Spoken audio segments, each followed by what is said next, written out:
त्यांनी अजून काहीच निर्णय सांगितला नाहीत. फक्त 10 मिनिटं थांबा, 15 मिनिटं थांबा म्हणतात. आता त्यांचे फलक लावले आहेत, त्याच्यामध्ये त्यांचं नाव दाखल केलेलं दाखवते, त्यांचे अर्ज वैध केलेले सुद्धा समोर येत आहे. तुम्हाला तसं काही मिळालं का निवडणूक अधिकाऱ्याकडून? नाही, त्यांनी काहीच दिलं नाही. मला अजून काहीही माहिती दिली नाही कुठलीच.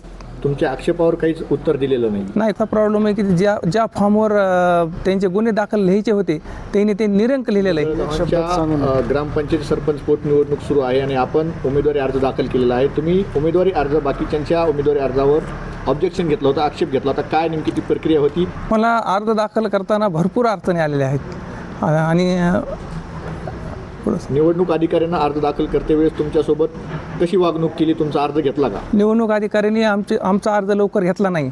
आम्हाला ते अर्ज घेताना भरपूर टाळाटाळ करत होते.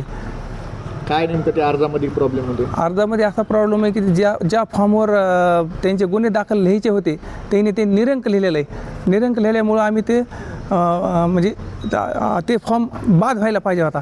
आम्ही त्याचा पूर्ण प्रोसेस दिला. त्या उमेदवारावर गुन्हे दाखल आहेत. गुन्हे दाखल असताना ती माहिती त्यांनी लपवली आहे आणि लपवली असताना त्याचं आम्ही टोटल त्याचं ते जे काही त्यांच्यावर गुन्हे दाखल आहेत ते जाऊन कोर्टातून काढून त्यांना आम्ही ताबडतोब आणून दिलेत. पण ज्यावेळेस आम्ही देताना त्यांनी पूर्ण टाळाटाळ केली आणि आता देतो 10 मिनिटं थांबा, 15 मिनिटं थांबा असं म्हणत त्यांनी आता आम्हाला 4 वाजेपर्यंत 4:30 वाजेपर्यंत घुमवलं आहे आणि त्यांनी अजून काहीच निर्णय सांगितला नाहीत. फक्त 10 मिनिटं थांबा, 15 मिनिटं थांबा म्हणतात.